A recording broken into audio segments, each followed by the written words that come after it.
Welcome to Sisan একাডেমিতে স্বাগত। আজকে আমরা target WP KP WBC reasoning সিরিজের ক্লাস নাম্বার 27 শুরু করব।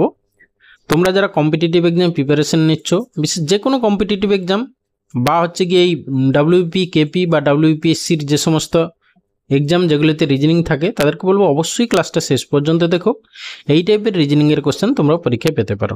ওকে, চলো লেটস স্টার্ট। দেখো ফার্স্ট কোশ্চেন কি আছে, বলে যে একটি নির্দিষ্ট কোডে ফাইন ইকুয়াল টু দিস, তাহলে SLIT ইকুয়াল টু কী হবে? ঠিক আছে, দেখো জাস্ট তুমি ফার্স্ট লেটারটা খেয়াল করো, এফ থেকে এখানে কত হয়েছে এইচ, এফের পজিশন ভ্যালু কত 6 থেকে 8 হয়েছে এইচ, তাহলে 2 বেড়েছে, মানে প্রথমে +2 হয়েছে। তারপরে দেখো আই থেকে আই এখানে, তারপরে এখানে জি, আই মানে পজিশন ভ্যালু কত 9, আর জি এর হচ্ছে 7, মানে কত কমেছে -2 কমেছে। তারপরে আবার দেখো এন থেকে পি হয়েছে, মানে সেখানেও 2 যোগ হয়েছে। তারপরে আবার দেখো ই থেকে সি হয়েছে, সেখানেও 2 মাইনাস হয়েছে। তাহলে আমরা কি দেখতে পাচ্ছি, +2 -2 +2 -2 করে সিরিজটা হয়েছে। ওকে, তাহলে আমাদের অ্যান্সার কি হবে? এস মানে 19 থেকে তুমি 2 যোগ করে দাও, 19 20 21 মানে ইউ দিয়ে স্টার্ট হবে। তাহলে আমাদের অপশান ডিটা এলিমিনেট হয়ে গেল, প্রথমে ইউ হতে হবে। তারপরে দেখো এল মানে কত 12 থেকে 2 কমিয়ে দাও, মানে 10 মানে কি জে, মানে সেকেন্ডে জে হতে হবে, জে একমাত্র অপশান ইয়েতে আছে, ব্যাস অপশান ইয়ে অ্যান্সার। ওকে, এরপরে আসি কোশ্চেন নাম্বার 2, বলে যে যদি লেট ইকুয়াল টু দিস হয়, হায়ার ইকুয়াল টু দিস হয়, তাহলে হেল ইকুয়াল টু কী হবে? দেখো এক্ষেত্রে একটু খেয়াল করো, হ্যাঁ এইখানে এই যে দেখো তোমার ই আছে শেষে, ই এখানেও কমন আবার এখানেও কমন, এর জন্য এখানে দেখো ডলার দেওয়া আছে, আবার এখানেও ডলার দেওয়া আছে। তাহলে আমরা কি দেখতে পাচ্ছি, করেসপন্ডিং লেটারের জন্য এক একটা কোড দেওয়া আছে, ঠিক আছে, মানে একটা সিম্বল বা নাম্বার দেওয়া আছে। তাহলে সেইভাবে দেখো, তাহলে প্রথমেই আছে এইচ মানে হচ্ছে কি এখানে দেখো এইচ মানে প্রথমে হচ্ছে কি 7, তাহলে 7 দিয়ে স্টার্ট হতে হবে, সবগুলোই 7 দিয়ে স্টার্ট হয়েছে। তারপর দেখো এর জন্য কত অ্যান্ড, তাহলে 7 অ্যান্ড, তার 7-এর পরে অ্যান্ড হবে, তাহলে 7 আর অ্যান্ড এইটা একটা আছে, তাহলে এইটা হবে না, এইটা হবে না, এইখানে দেখো 7 অ্যান্ড আছে, তাহলে এ আর ডি এর মধ্যে যে কোনো একটা হবে। তারপরে দেখো আই আছে, আই মানে এখানে দেখো স্টার, মানে তারপরে স্টার হবে, 7 অ্যান্ড স্টার হবে, 7 অ্যান্ড স্টার মানে অপশান ডি অ্যান্সার। ওকে, এরপরে আসি কোশ্চেন নাম্বার 3-এর দাগে দেখো এ থেকে ই পর্যন্ত বেমানান পদগুলো চিহ্নিত করো। ঠিক আছে, প্রথমে 3-এর দেখো কি আছে, মূল, কাণ্ড, পাতা, গাছ, তাহলে গাছেরই এক একটা পার্ট মূল, কাণ্ড, পাতা, তাহলে অপশান ডি হবে এখানে বেমানান। ওকে, এবার 31, তারপর 3-এর বি দেখো 31, 13, 21 আর হচ্ছে কি 17, তাহলে এখানে বুঝতেই পারছো 21 হবে, বাকিগুলো সব প্রাইম নাম্বার, মৌলিক সংখ্যা। তারপরে দেখো 3-এর সি, ব্রিঞ্জল, গার্লিক, র্যাডিশ, ক্যারট, দেখো গার্লিক, র্যাডিশ, ক্যারট এগুলো সব মাটির নিচে হয়, ব্রিঞ্জল মানে বেগুন হচ্ছে গিয়ে মাটির উপরে হয়, তাহলে এটাই হবে অ্যান্সার অফ 3-এর হবে এখানে আলাদা। তারপরে দেখো 32, 64, 48, 72, এখানে দেখো একমাত্র 64টা হচ্ছে কিউবিক নাম্বার, বাকিগুলো সব নন কিউবিক নাম্বার, তাহলে অপশান বি হবে অ্যান্সার। তারপরে দেখো 3E, বাদুড়, আরশোলা, প্রজাপতি, পতঙ্গ, মশা, ঠিক আছে, এখানে দেখো আরশোলা, প্রজাপতি আর মশা এগুলো সব ইনসেক্ট, শুধু বাদুড় ইনসেক্ট নয়, তাহলে অপশান এ হবে আলাদা এখানে। ওকে, এরপরে আসি কোশ্চেন নাম্বার 4, বলেছে দিস ইকুয়ালস টু দিস, তাহলে একটা জিনিস খেয়াল করো, তুমি যেটাকে সিম্পলিফাই করো, তাহলে এই জিজ্ঞাসা চিহ্নর স্কোয়ার ইকুয়াল টু কত হবে, 388 ইন্টু হচ্ছে গিয়ে 97, ঠিক আছে। এবার এইটাকে ভাঙলে দেখবে 3, এটা হচ্ছে কি 97 ইন্টু 4, ঠিক আছে, 388, তাহলে 97-এর স্কোয়ার হয়ে যাচ্ছে, ইন্টু 4 মানে হচ্ছে গিয়ে 2 স্কোয়ার, ব্যাস। তাহলে জিজ্ঞাসা চিহ্ন ইকুয়াল টু কী হবে না, 97 যখন স্কোয়ার রুট করবো 97 ইন্টু 2 হবে, না 97 দিয়ে কত 194 হবে অ্যান্সার, তাহলে অপশান বি হবে অ্যান্সার। এরপরে এসে কোশ্চেন নাম্বার 5, দেখো ডাইসের কোশ্চেন, খুবই ইজি কোশ্চেন, তোমরা সবাই জানো। হ্যাঁ, বলছে 3-এর বিপরীতে কোন সংখ্যা রয়েছে, তুমি খেয়াল করো লাস্ট দুটো, এই দুটো কম্পেয়ার করো, দুটো ডাইস কম্পেয়ার করো, সেখানে দেখো 2 আর 6 সেম, 2 আর 6 সেম আছে, তাহলে বাকি যে একটা আছে তারা একে অপরের অপোজিটে থাকবে, তাহলে 3-এর অপোজিটে কে থাকবে, 4 থাকবে। হ্যাঁ, তাহলে অপশান এ অ্যান্সার। এরপরে আসি কোশ্চেন নাম্বার 6, বলেছে একটি মেয়ের ছবি দেখিয়ে বিমল বলল ওর কোনো বোন নেই এবং কোনো মেয়েও নেই, কিন্তু ওর মা আমার মায়ের একমাত্র মেয়ে, তাহলে বিমলের মায়ের একমাত্র মেয়ে হচ্ছে ওই মেয়েটার মা, ঠিক আছে। এবার মানে কি বিমলের বোনের মেয়ে ও হচ্ছে, ঠিক আছে।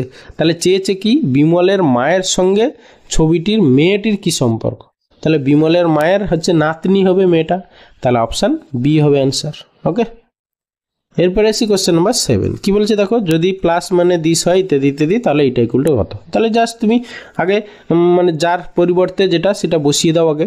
তাহলে 10 প্লাস মানে হচ্ছে কি ডিভিশন 5, তারপরে ইনটু মানে হচ্ছে গিয়ে তোমার দেখো -7, তারপর মাইনাস মানে হচ্ছে গিয়ে তোমার +2, তারপর ডিভিশন মানে হচ্ছে গিয়ে গুণ।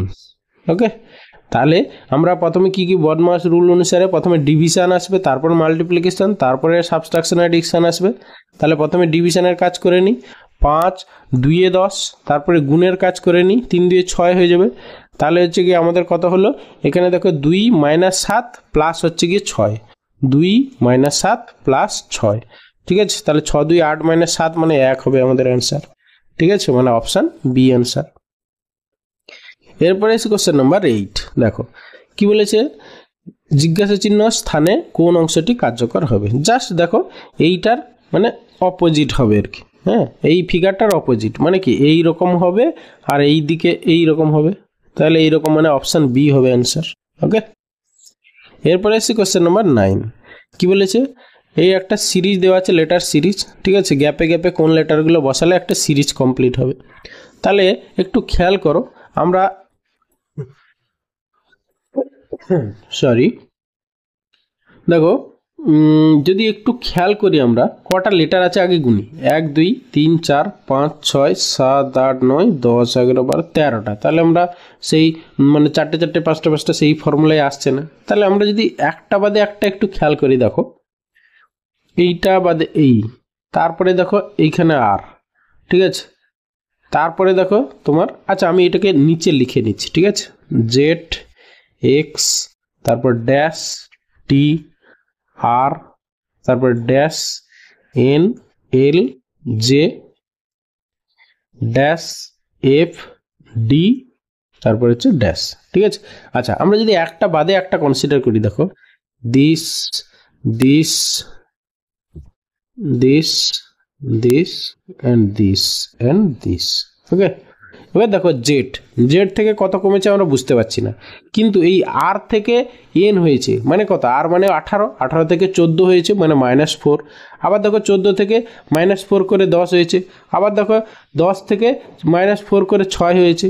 তাহলে এখান থেকে 6 থেকে -4 করে মানে হচ্ছে গিয়ে তোমার কত হবে, 2 হবে, মানে শেষে বি হবে। শেষে বি হবে কোন অপশানে আছে, 3টে অপশানে আছে, তাহলে অপশান ডিটা শুধু এলিমিনেট হলো, বাদ দাও। এবার এইখানে কত হবে, তাহলে আমরা এইখানেও -4 হবে, ঠিক আছে। তাহলে -4 করে 18, তাহলে 18 সঙ্গে 4 যোগ করো, 8 4 12 22, 22 মানে ভি হবে, তাহলে ভি দিয়ে স্টার্ট হবে, সেক্ষেত্রে আবার অপশান সি এলিমিনেট হলো। ওকে, তারপরে দেখো এবার হয়ে গেছে, এরপরে পরের যে গ্যাপটা আছে সেইটা খেয়াল করো, এক্সের সঙ্গে টি, এক্স মানে 24 থেকে দেখো 4 কমেছে 20 হয়েছে, 20 থেকে 4 কমো, তাহলে হচ্ছে গিয়ে এও -4 এও -4, তাহলে হচ্ছে গিয়ে 20 থেকে 4 কমালে 16, 16 মানে হচ্ছে গিয়ে পি হবে, ঠিক আছে, মানে হচ্ছে গিয়ে তোমার সেকেন্ডটা পি হতে হবে। দেখো সেকেন্ডটা পি কোনটা আছে, অপশান এতে, ব্যাস এটা অ্যান্সার। ওকে, আর সময় নষ্ট করার দরকার নেই। এরপরে আছে কোশ্চেন নাম্বার 10। কি বলেছে, একটি পার্টিতে উপস্থিত সকলের সঙ্গে একবার করে করমর্দন করলো, মোট করমর্দনের সংখ্যা 120 হলে পার্টিতে কতজন উপস্থিত ছিল। দেখো এই টাইপের কোশ্চেন অনেকেই ভুলে যায় বা করতে পারে না, ছেড়ে আসে, আমি খুব ইজি ওয়েতে বলে দিচ্ছি। দেখো যদি ধরো এন সংখ্যক পার্সন পার্টিতে উপস্থিত থাকে, তাহলে নাম্বার অফ করমর্দন কত হবে না, 1 + 2 + 3 + up to plus dot dot dot dot N, এইটা হবে গিয়ে অ্যান্সার। এর ফর্মুলা যেমন স্বাভাবিক সংখ্যা মানে যোগফল, স্বাভাবিক সংখ্যার যোগফলের সমষ্টি কি ফর্মুলা, n × n + 1 বাই হচ্ছে 2, ঠিক আছে। তাহলে হচ্ছে গিয়ে এখানে এই n × n + 1 2 এর ভ্যালু হচ্ছে গিয়ে তোমার 120 বলা আছে, n × n + 1/2 এর ভ্যালু হচ্ছে গিয়ে 120, ঠিক আছে। তাহলে এখানে n এর ভ্যালু কত, তুমি একটু খেয়াল করো, মানে একটা নাম্বার আর তার পরের নাম্বারটার অর্ধেক। এখানে যদি আমি 15টা অপশান নিই, 15 ইন্টু দেখো 15 + 1 16/2 মানে 8, দেখো 15 আসতে 120 হয়ে যাচ্ছে না, ঠিক আছে।